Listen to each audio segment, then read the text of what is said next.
श्री कृष्ण। हर हर महादेव। अश्विन मास की पूर्णिमा, जिसे शरद पूर्णिमा, रास पूर्णिमा, कोजागरी पूर्णिमा, कौमुदी व्रत और कोजगरा के नाम से जाना जाता है, वो 9 अक्टूबर है। इस दिन माता लक्ष्मी इस धरती पर भ्रमण पर निकलती हैं। इस दिन लक्ष्मी की कृपा प्राप्ति के लिए लक्ष्मी और नारायण का पूजन किया जाता है। साथ ही साथ चंद्रमा का पूजन किया जाता है, क्योंकि चंद्रमा इस दिन 16 कलाओं से पूर्ण होता है और चंद्रमा की किरणों से अमृत बरसता है। इस दिन खीर बनाकर चांदनी में रखी जाती है, यानी चंद्रमा के प्रकाश में रखा जाता है। इस दिन लोग बहुत उपाय करते हैं। खीर बना के चंद्रमा के नीचे रखते हैं, रोशनी में उसके नीचे रखते हैं और सारी रात रखने के बाद उसको सुबह प्रसाद के रूप में ग्रहण करते हैं। इससे कहते हैं कि चंद्रमा की किरणों से अमृत की वर्षा होती है, जो हमारे तन और मन दोनों के लिए औषधि का कार्य करती है।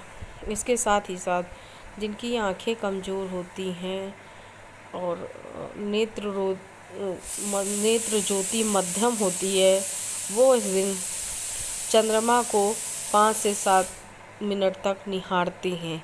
इसके साथ ही साथ कुछ लोग सुई में धागा डालने का प्रयास करते हैं। इससे कहते हैं उनकी आँखों की रोशनी बढ़ती है। इसके साथ ही साथ इस दिन लोग नवग्रह की शांति का उपाय भी करते हैं।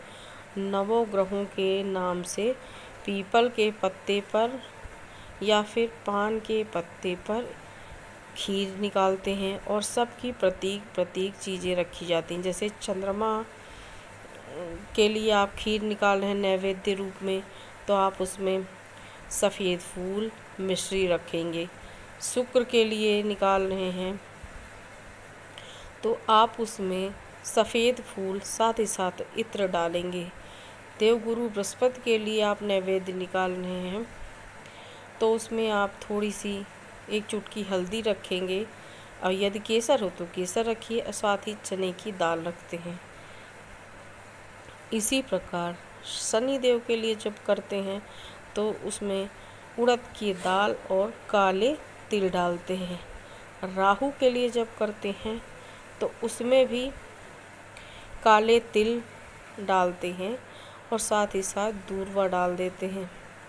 केतु के लिए जब करते हैं तो उसमें भी काले तिल डालते हैं। राहु और केतु दोनों एक है, दोनों के उपाय लगभग एक जैसे किए जाते हैं, तो उसमें भी थोड़े काले तिल डाल दिए जाते हैं और कुछ घास डाली जाती है।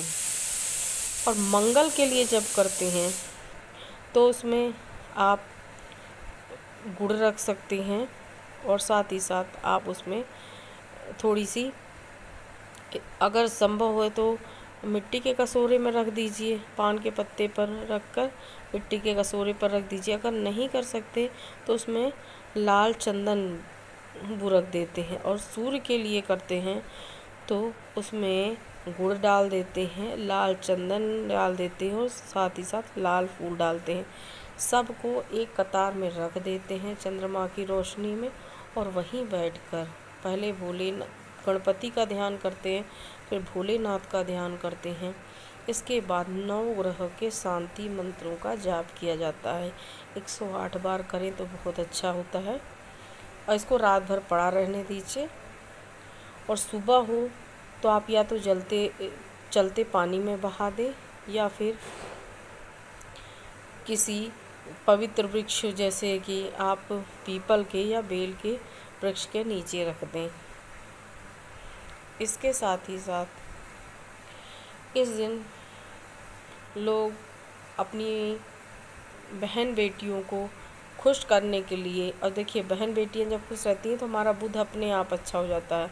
बहन बेटियों के यहाँ खासकर मिथिला बिहार क्षेत्र में इस दिन सफ़ेद खाजा भेजा जाता है। सफ़ेद, देखिए सफ़ेद ही वस्तु क्यों, और मिठाइयाँ क्यों नहीं, खाजा स्पेशल क्यों भेजा जाता है, क्योंकि सफ़ेद वस्तुएं चंद्रमा की प्रतिनिधि होती हैं। और चीनी के रस में वो डुबोया जाता मैदा है, वो भी सफ़ेद है। इसके साथ ही साथ चीनी के रस में डाला गया वो भी सफ़ेद है। और साथ ही साथ रस से निर्मित होता है। गन्ने के रस से ही तो चीनी बनती है, तो जिसमें रस या तरल पदार्थ होता है उसमें भी चंद्रमा होता है। इसलिए खाजा बनाकर बेटियों के यहाँ कोजगरा पर स्पेशल भेजा जाता है। अगर आपकी बेटियाँ आसपास हैं, शहरी क्षेत्रों के लोगों के लिए कह रही हूँ, तो आप खाजा बनवा सकते हैं। तो बहुत अच्छा नहीं कर सकते तो दूध से निर्मित मिठाइयाँ, थोड़े बताशे अपनी बेटियों के यहाँ ज़रूर से भेजें। इससे आपका चंद्रमा भी अच्छा होगा, बुध भी अच्छा होगा। आप ये उपाय करके देखें। ये देखिए छोटे छोटे उपाय होते हैं। पहले के ज़माने के लोग बहुत होशियार थे, हमेशा ज्योतिषी के पास नहीं जाते, कुछ ये घरेलू उपाय करते थे। अब बहन बेटी को खुश रखें, बुध अपने आप सही हो गया। सफ़ेद दूध से निर्मित वस्तुएं, मिठाइयाँ भेजते हैं, चंद्रमा अपने आप अच्छा हो गया। मीठा भेजा, मंगल, मीठे में मंगल का वास होता है, मंगल भी अच्छा हो गया। देखिए छोटी छोटी चीज़ें ध्यान नहीं देते, लेकिन कितनी कारगर उपाय के रूप में हो जाती हैं।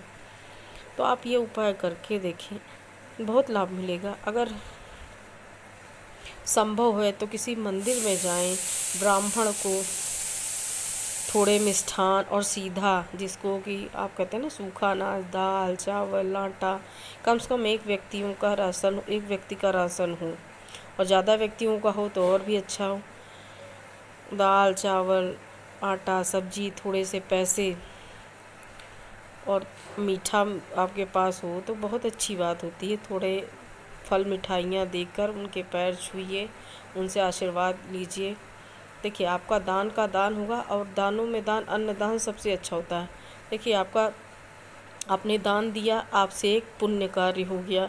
इसके साथ ही साथ ब्राह्मण के पैर छुए, उनको आपने संतुष्ट किया, आपका बृहस्पति अपने आप ठीक हो गया। और बृहस्पति अच्छा हो गया ना, तो कहते हैं कि सारे ग्रह मिलकर भी किसी का बुरा नहीं कर सकते अगर जिसका बृहस्पति अच्छा हो गया। इससे आपको विद्या भी मिलेगी, क्योंकि बृहस्पति विद्या के कारक हैं, बुद्धि के कारक हैं, संतान के कारक हैं, धन वैभव के कारक हैं। तो जहाँ आपने किसी ब्राह्मण को, किसी योग्य व्यक्ति को प्रसन्न किया ना, आपका बृहस्पति ग्रह भी अपने आप अच्छा हो गया। ये छोटे छोटे उपाय हैं, करके देखिए, बहुत लाभ मिलेगा। राधे राधे, जय श्री कृष्ण।